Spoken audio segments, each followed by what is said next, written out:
morning, happy Saturday. Well, the good news is the weather's warmed up. The bad news is it's absolutely torrential rain here.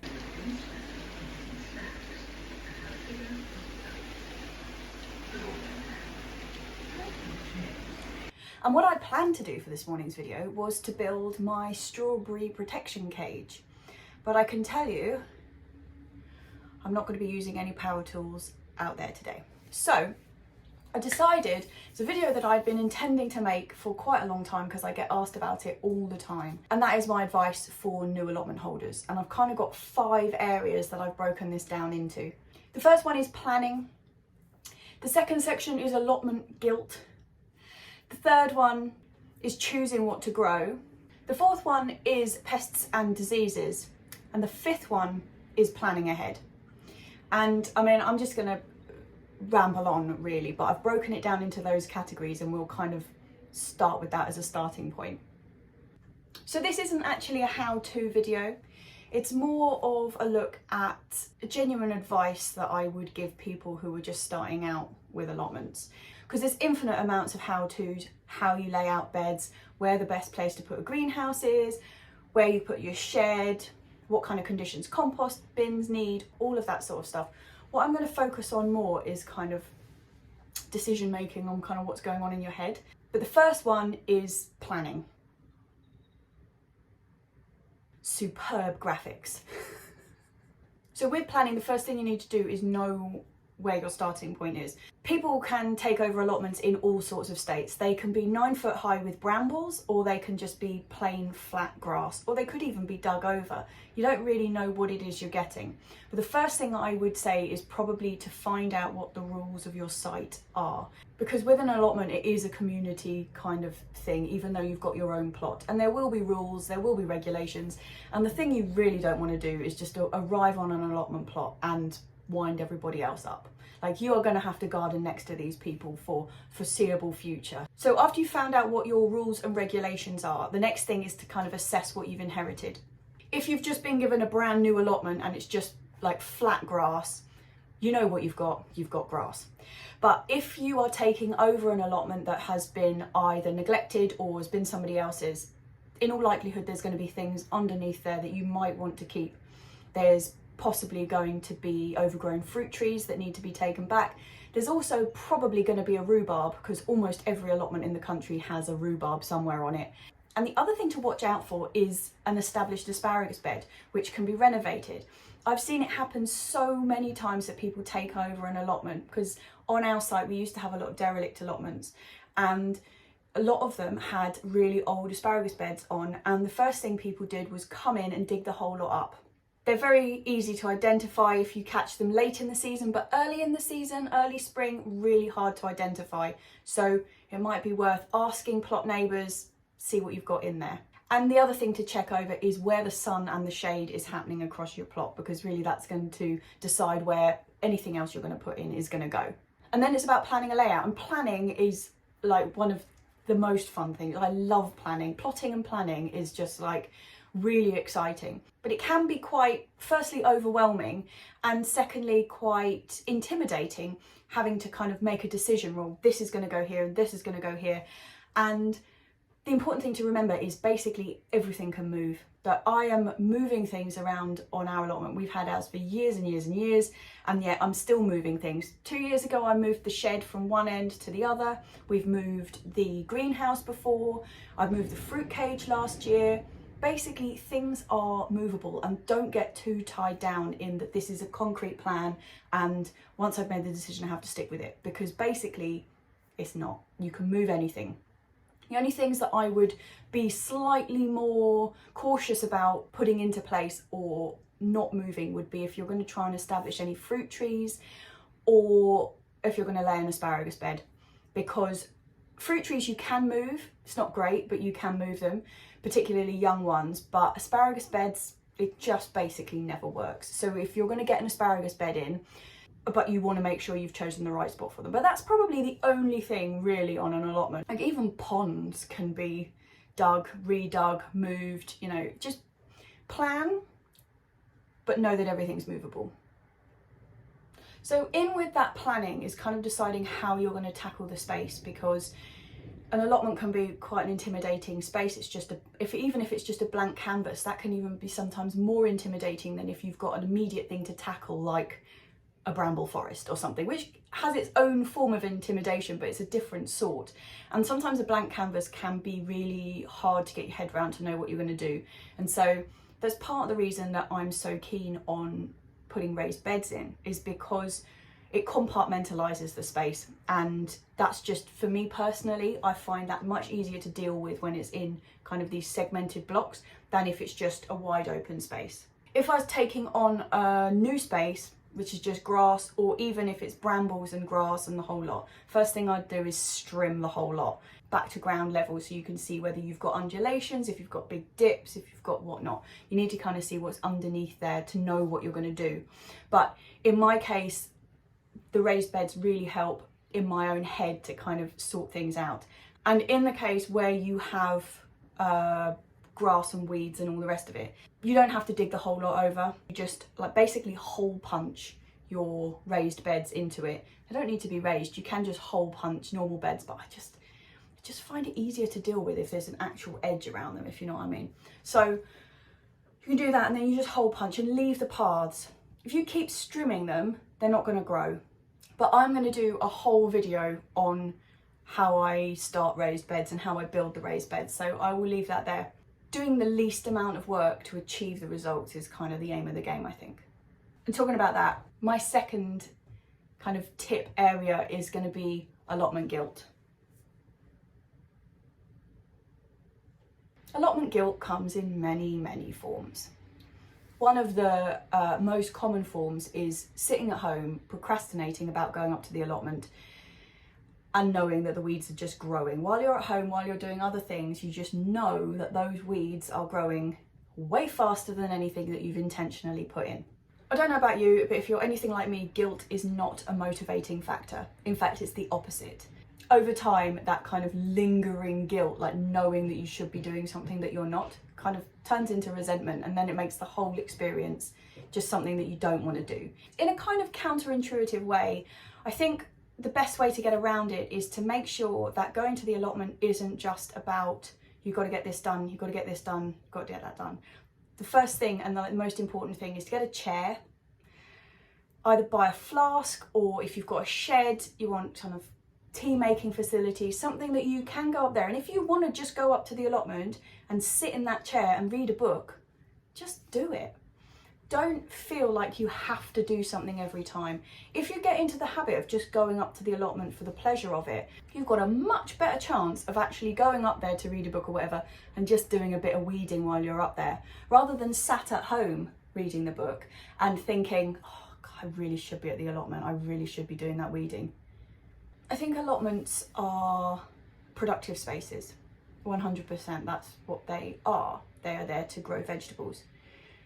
But they also need to be somewhere where you want to spend time, because growing vegetables isn't a 5-minute a week activity.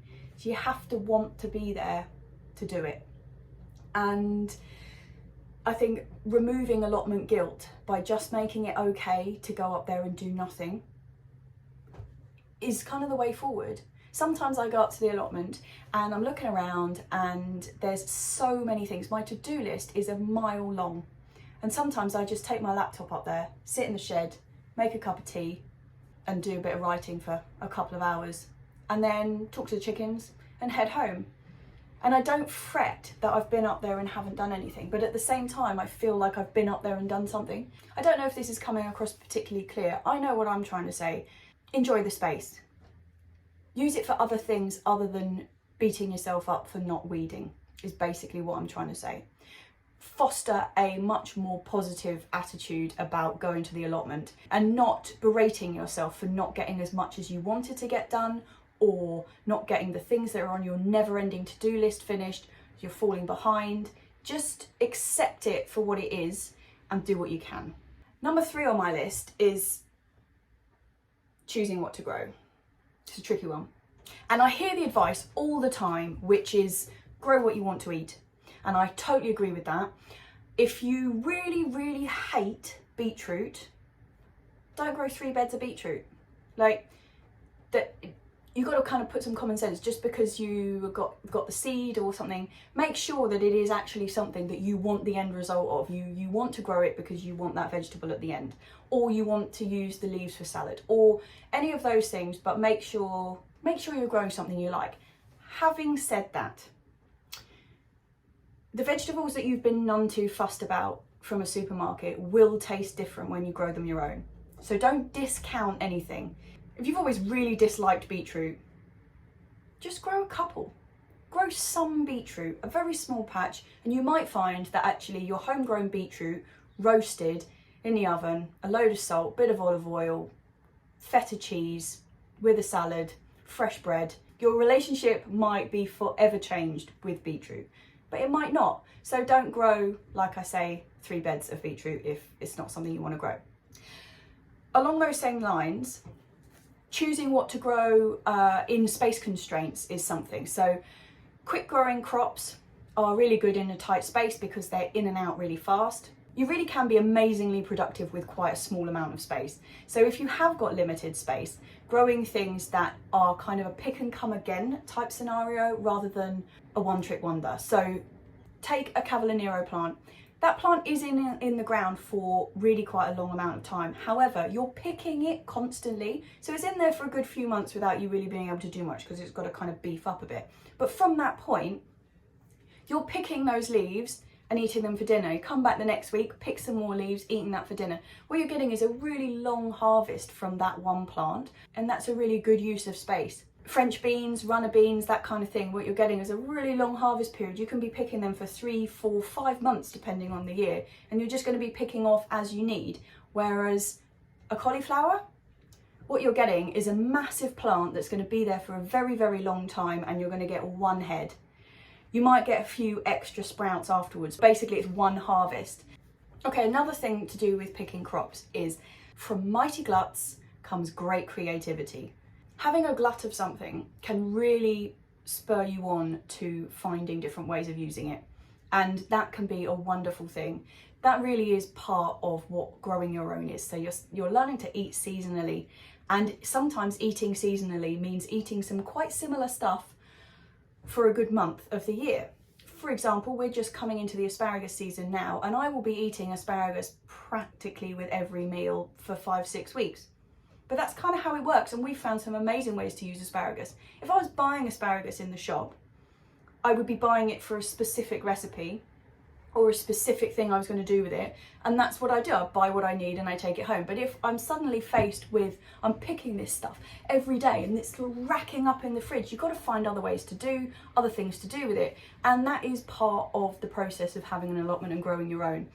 There's a lot of creativity that comes with finding out how to use food, how to store food, how to preserve food, and different ways of using vegetables up.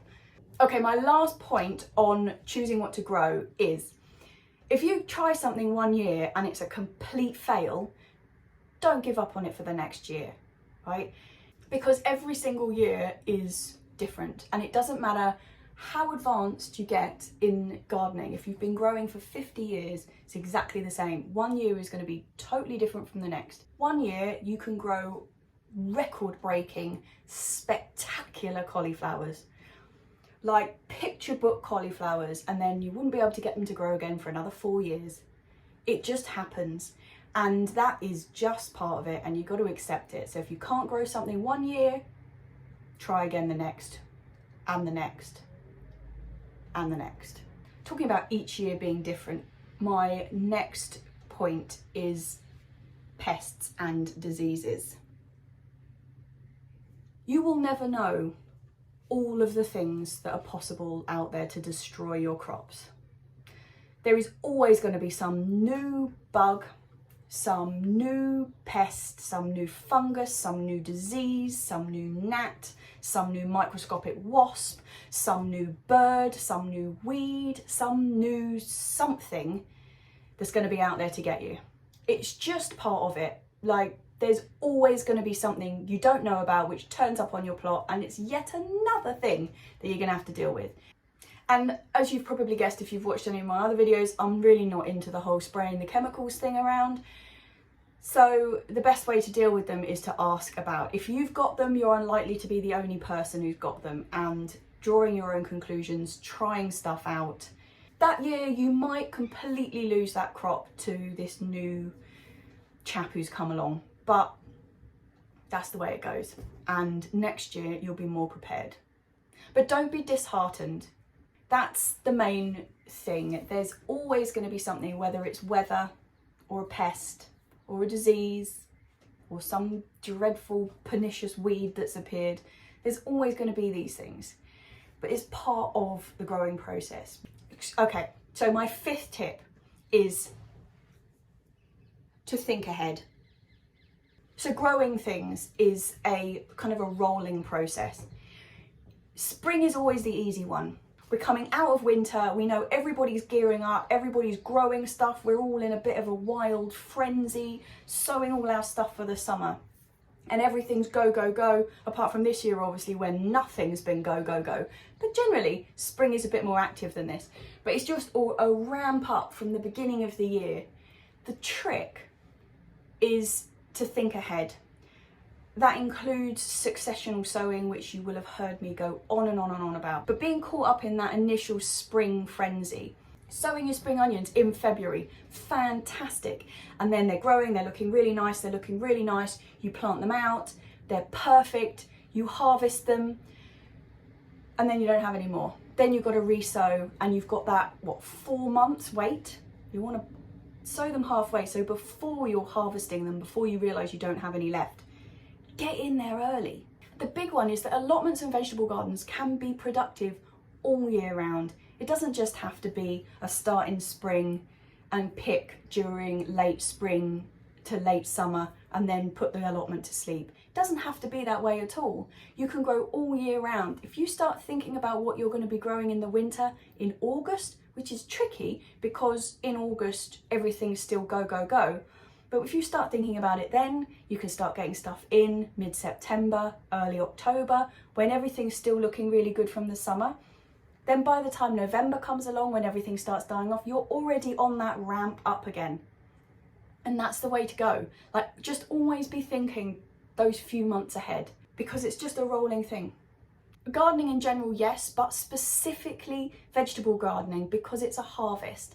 So when you're gardening, you obviously really aware of the seasons, because everything's changing in the garden, everything's moving on. You go from the spring flowers to the summer vibrancy, then into the autumn to the winter, then back through spring. You're much more aware of it in a garden, but I think you're hyper aware of it if you're growing veg, because it's a harvest. These plants in general are not perennial. They are seasonal plants that you're growing, and your diet changes along with the seasons, and that really links you, it really links yourself and your body to the seasons that are moving on. And part of that is understanding that it's a constant rolling, I wouldn't want to say rolling struggle, it's a rolling kind of ball that you're on, and you always want to be looking at the other side of the ball. Yeah. God, I'm making this sound like it is a terrible idea. It's not. It's a wonderful thing.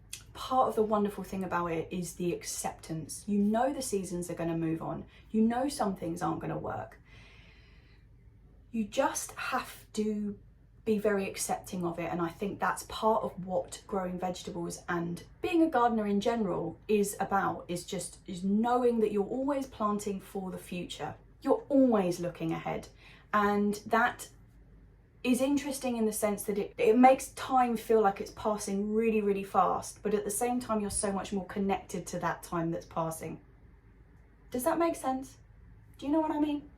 So I really hope I haven't scared you off with any of that. I didn't mean it to be quite so kind of like, this is going to be a disaster, but you're just going to have to enjoy it. Just be aware that along with the real highs are going to come some pants bits. You're going to leave your sweet corn out. It's going to get got by the frost. You're going to do this. You're going to make mistakes all the way along. Doesn't matter how long you've been doing it, you're still going to make mistakes. And that's just part of it. And you're just going to have to enjoy it. I really hope that this is going to be useful in terms of navigating how to kind of deal with having an allotment. It hasn't been a prescriptive, this is what you should do first, this is what you should do next. But there's so many videos out there that are like that. What I really wanted to try and help with is the internal aspect of having an allotment, and how that can be part of the way you deal with the rest of your life. Being somebody who grows food changes your relationship to everything else. You just naturally have to become more accepting of change and instability and things being uncertain, and all you can do is do your best down the centre, and the wind and the rain and the aphids are going to come for you, and the slugs, but you just kind of keep on course. And learning to do that in an allotment can really help with the way we deal with everything else that's going on in life. Sorry if that got a bit philosophical there, but I really think that part of what makes gardening so incredibly effective, being really heralded as this kind of therapeutic activity, particularly for people with internal struggles. It's often touted as being, it's really good, you're getting the fresh air, you're getting the exercise, and that's all really good for mental health. But I think there's something else underlying it, and that is when you learn to accept that you're working with nature and not against nature, and you just have to roll with the punches. I think it can have an incredible effect on the way we deal with everything else in our lives. Okay, so I'm going to leave it at that. I hope that didn't get too sort of deep in the philosophy there at the end. I just hope that anybody who's kind of starting out on growing their own allotment, even just a garden, it doesn't have to be vegetables. These are just my thoughts on are they even tips? I don't even know if they're tips.